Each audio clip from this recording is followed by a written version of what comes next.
Hey guys, back again, and today, guys, it's a random one, guys. There's a few things I want to talk about. First thing in question, obviously, Mind's Eye, but there's a few things I want to talk about, guys. Firstly, I want to get out of the way that why is it I read everything is coming out, all games coming out, all games is just coming out, or so on and so forth. There's people just shitting on them, guys. Like look at the Switch 2, right? There's people moaning, groaning, shitting, and pissing all over that console over really stupid things, guys. I mean, like, I'm moaning about the key cards, right? I won't entertain them. I won't buy them. I just won't buy them.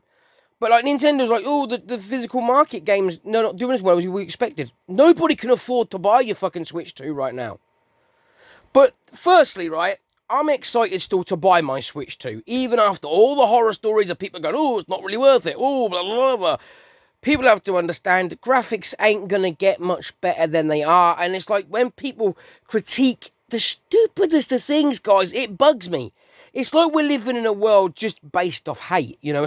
We gotta moan, we gotta hate. Now, don't get me wrong, I'm also guilty of hating on online only games and digital market games because I feel like they're taken away from the high street. They're taken away from the physical market. They're taken away from the hobby and the fun of it.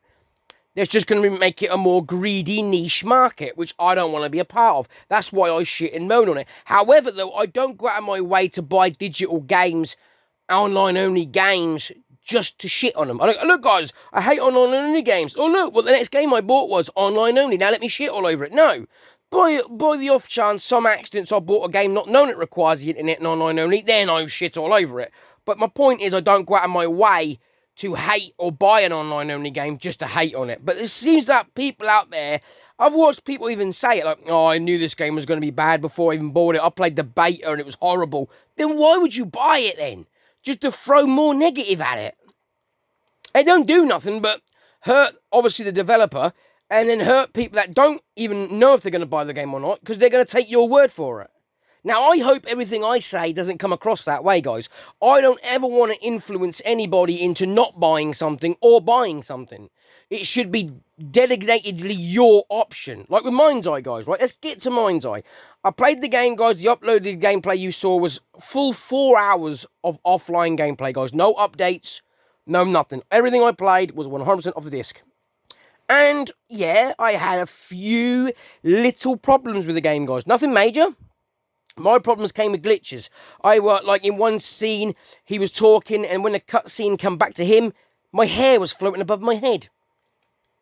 And there was another scene when I was meant to go out the door, and he went stiff as a board, guys. Legs were stiff, arms were stiff, and he just went out like star-shaped. And I thought it was more funny than a hindrance, guys. I've never had the game get crash error, so I've never had to do like a reset and an error on a game like that, like I have with other games, like Call of Duty, like WWE 2K24 and 25 and that. You know, I've had it happen with them games. I don't moan about it. It happens. It can happen, right? It just sometimes something goes a bit quicker than the console and it gets confused and you get an error. But I haven't had any of them errors, guys, with Mind's Eye. I've had no problem with Mind's Eye. I've now done the update, guys. I've played for another, I think I'm like 8 hours into the campaign, guys, and I'm still really, really enjoying it. I've even found out you can fly vehicles. There's a flying, like a hovercraft, what else would I describe? Like a drone. It's like a giant drone. And they're really, really cool. Really, really cool. I have not had any problem with Mind's Eye in the terms of glitches or error codes, or the game's frame rate. In fact, guys, it has been running fine. I'm not on a PlayStation 5 Pro. I'm only on a normal box stand. I'm not even on a Slim. I'm just on a normal, regular, fat PlayStation 5, guys. How you've got to say that nowadays, I don't know. But anyway, my point is, guys, yeah, I've had no problems. And I'm only talking on my own experience. Would I buy the game? Yes, I'd buy it again tomorrow. If I borrowed this game from a library or wherever I borrowed it from, and I thought, yeah, I would still buy it, guys, because I'm really enjoying it. As for like difficulty and spikes of like literal difficulty itself, yeah, there's some bits that's annoying about the game, such as there's one scene, if you've played the game, you'll meet a character called Silver, and in one scene, no matter how hard you try and keep down and duck and not die, that character keeps dying, which then obviously restarts the mission over and over again. That gets a little bit frustrating because you can't run ahead too far because you get hit like 7-8 times with a gun, you're dead. I know that's not even practical in real life, but you know what I'm on about, guys, right? Your engine's not great in this game. And so you're doing a lot of, like, ducking and hiding behind vehicles or hiding behind a wall. And in that time, Silver's out there bouncing around like a fucking cheerleader, getting shot, and you have to keep starting the mission over and over again. Other than that, that's the only frustration I've ever had with the game. As far as the story goes, I'm actually really intrigued by it. I'm really into it. I'm trying to find out now what's going to happen, because you kind of feel like you don't know which way it's going to go. You're trusting one person, but you don't kind of trust them, and then you don't trust this person, you don't trust that person. It's a really, really cool game in that sense. I mean, like I said, people are going to try and they're going to do what they always do, because Grand Theft Auto did it first. They're going to come along and they're going to, they did it with Watch Dogs. They did it with Saints Row. They always compare them games to Grand Theft Auto. Stop doing that. Because if you're going to come at Mind's Eye thinking that this is going to be a Grand Theft Auto filler till Grand Theft Auto 6 comes out, absolutely not. And it's the same with all first-person shooting games aren't going to be like Call of Duty or like Battlefield. People have to understand, take the game as face value. Mind's Eye is Mind's Eye. It's not a Grand Theft Auto wannabe. It's not a Grand Theft Auto clone. It's a standalone game. And it's actually really good. If you give it time, I think you'll actually enjoy it. Like I said, I haven't had any problems so far with the game. I'm over 8 hours into it. I'm still going now. I'll probably put up some more gameplay and that stuff, guys, if you really want to see it. But, I just wanted to come on and basically give the company props and a thumbs up and say, from all the horror stories I heard about the game's broken, get your money back, it's the worst game you're ever going to play, it's completely dull and boring, and after 2 hours of playing, you just don't want to play it anymore. Maybe I'm just different, but I'm not that way inclined. I'm really enjoying the game. Another thing I want to say, guys, was, like, I even watched a video the other day, of someone playing a game on PlayStation 1, and they never played it before. They said it's new to them. And they were ripping it apart, like, oh my god, the graphics, the cheesy acting. I'm like, this was a fucking 27, 28-year-old game. What do you expect? I hate when people go back and play retro games and expect them to live up to a PlayStation 5, you know what I'm saying? It's annoying, guys, it's annoying. We've all been there, though, but, I'm probably doing it myself now in a niche way, I'm bringing the hate, and I shouldn't be. I don't like hate, guys, right? There's enough of that shit in the world today, and that's what basically I want to make this video for. Just to say that I've had a great time in Mind's Eye. I'm still looking forward to getting my Switch 2 and Mario Kart World. I will be buying physical games for it, because I do not believe in a digital market. And I'll be leaving all key cards alone, even though that the game is still well, you need the cartridge to play the game, and it's not on. It gets confusing, guys. I won't touch them. I want standalone, physical, full games on the cartridge, like Mario World, like Donkey Kong will be, and I'll buy them games. If I've only got to buy, first-party titles for it, that's fine, I'll do that.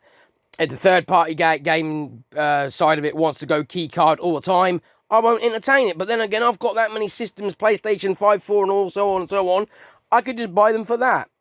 At the end of the day, Mario and Kirby and Luigi and Donkey Kong and Wario and all of them are what I get my Nintendo for. Plus, I get them for the little ditty games that they bring out. I think it's fun. They have to understand Nintendo's always been directed at a family console. It's not just for adults. It's not just for kids. It is a family system. So Mario Kart is for the whole family. Same with Donkey Kong is for the whole family. Then they'll drop a Resident Evil game or something that's for, the elder people. That's what I'm saying, guys. People don't actually understand anymore. It's like everyone just hates on everything. And it grinds me, guys. It grinds me when you just constantly hear people shit on things, even if they don't want it. Like that now, people are out there going, Black Ops 7, oh shit, I'm not buying that, boycotting that, blah, blah, blah. And I understand, even I said I'm going to boycott it, right? Now, I'm boycotting it for the reason of I just don't see the point in plumbing £70 into a game that's not mine. You get what I mean, guys? Like, with Black Ops 7, it sounds great on paper. And don't get me wrong, the graphics will probably be just as good again. I've never had a problem with any of the Call of Duty games. My marketing problem is their marketing. I got that wrong. You know what I mean? The marketing of it is my problem. I don't like the fact that the physical single-player campaign, the one thing you're buying the game for is to, find a reason to own the game, and they don't even put that part on the disc. So, to me, I'd rather spend my money on a game like Mind's Eye than Call of Duty Black Ops 7, because that's just going to be another rinse and repeat, guys. Now, When I say rinse and repeat, I don't mean it's going to be the same thing, search and destroy, team deathmatch, zombies. Of course it's going to be the same as that, but I never had a problem with that, guys. I think Call of Duty is an absolute fun game to play. It really, really is. I can play it and enjoy it. My gripe is the way they package it. They expect you to pay 60 quid every single year, year after year, and they can't even be asked to put the campaign on the disc. Now, I don't know about you guys, but it doesn't matter if it's an online-based game or not. When you buy a game, you stand in line, you buying it for yourself. It doesn't matter if it requires online patches, online requirements or anything. When you go out to buy a game, you don't go, oh, I'm going to buy that game on Friday because all my friends are buying it. It's like GTA 6, right? I don't care if it never had online. If GTA 6 never had online, I'm still going to be first in line to buy that game. Why? Because I know I'm going to have the best time of my life going around in all the different cars, vehicles, just randomly punching people in the face and you know, you name it, guys, you know, taking a car off the middle of a desert or chopping it in the water. It's endless, guys. It's a sandbox game. It's a lot of fun. And that's all it basically comes down to for me. I wish people would understand that no matter what game it is you buy, whether it requires online or it doesn't, you're not standing there buying that game because your friends are buying it. You're not thinking about, oh, there's probably going to be 100 million people playing this game tonight. Oh, I'm going to be one of them, and I wonder who I'm going to meet online. No, you don't give a fuck about that. As neither do I. All we give a fuck about is if the game is good. The single player part of it, fun, great, great, great. If it's online only, people like me boycott it, because with all these games coming out like this one and so on and so forth, you want to know the game's got longevity. You want to know that you can go back, put this game in your system and play it again 10 years from now, 5 years from now. So if you forgot to do a few things and you want to tidy up your trophy list or you want to go back and enjoy that game and play it, you ain't wasted your money.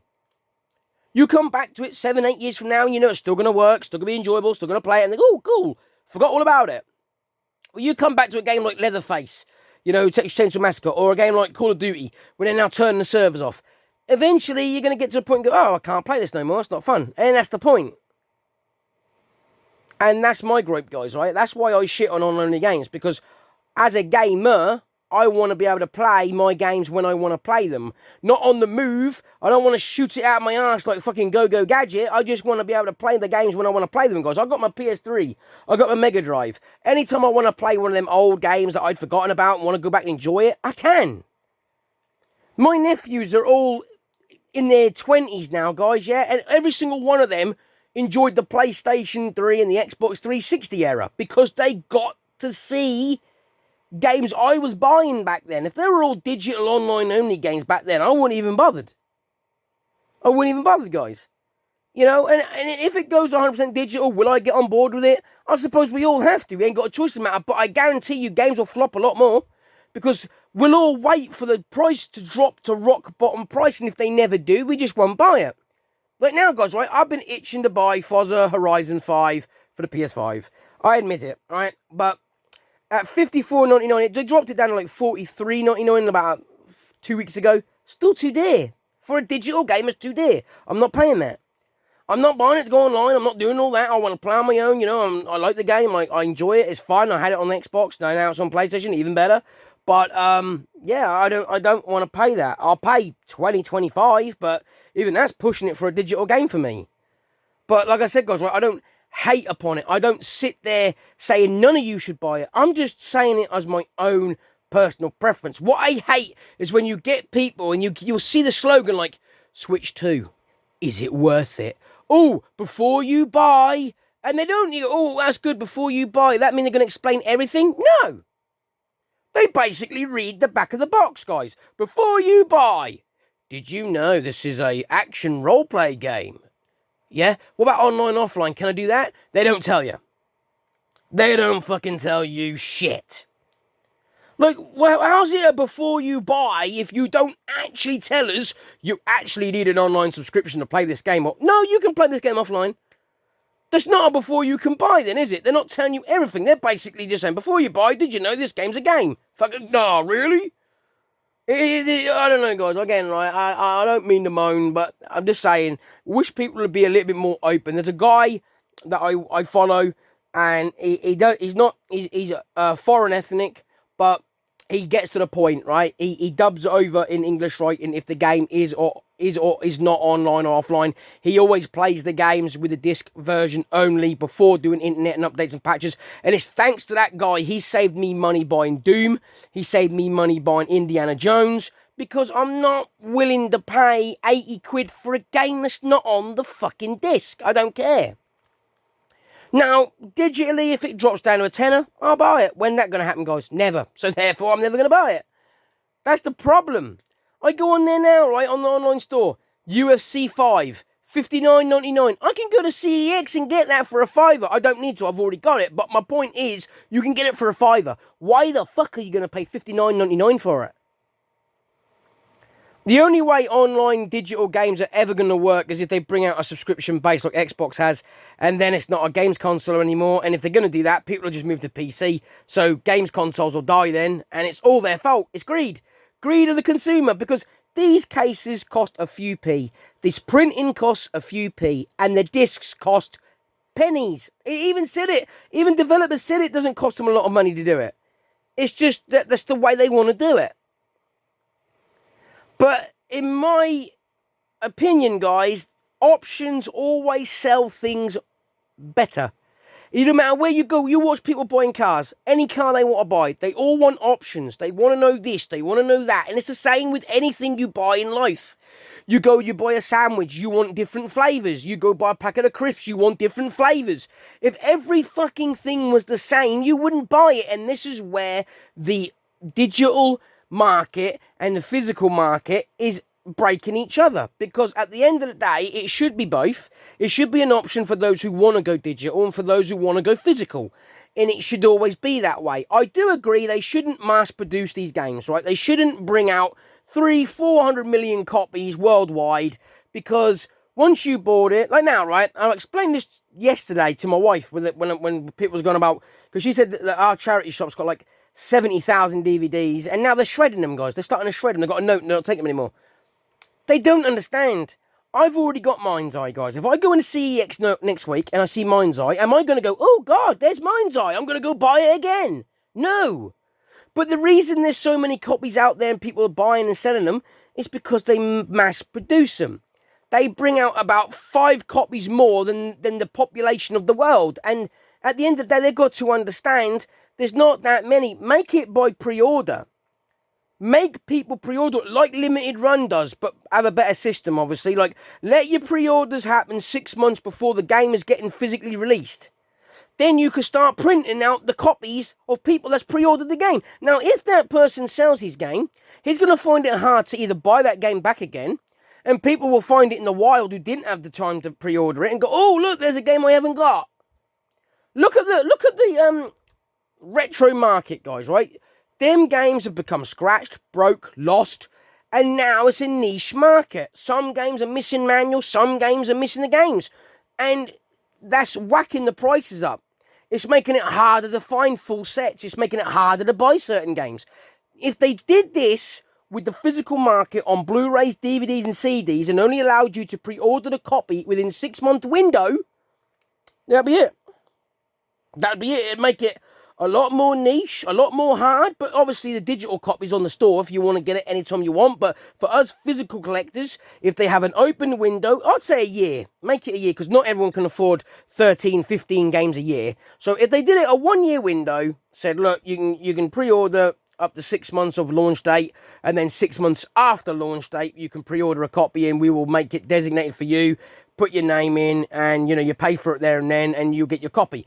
I think that's even an option that would cut down the cost of mass printing, cut down the costs of mass selling and not getting nowhere with it. I think that's the way forward if they wanted to cut down costs. But it's an option, guys. It's still an option for us physical collectors then. But I don't know, guys. Let me know down below. I've gone on for nearly 20 minutes. I do apologise, but my overall opinion, guys, Mind's Eye is definitely worth picking up. Would I pay 60? No. Around 40, 45, definitely. I think you'll get a good bit of enjoyment out of it. And it's going to stay in my collection to the day I'm no longer on the planet, guys, at the end of the day, because I really enjoyed it. I thought it was a good game. I like the story. I will put up some more gameplay now I've done the update, guys. Well, like I said, we're not in the same place we was. I'm like 8 hours in the gameplay, so another 4 hours from where you saw. So, yeah, stay tuned for that if you're interested in that. I've got other gameplays to come up and get on with as well, guys. I've got a big backlog, so stay tuned. Stay with the channel, guys. I really do appreciate it. Thanks very much for watching, guys. I apologise if it's come across as a rant, and I'll see you all in the next one.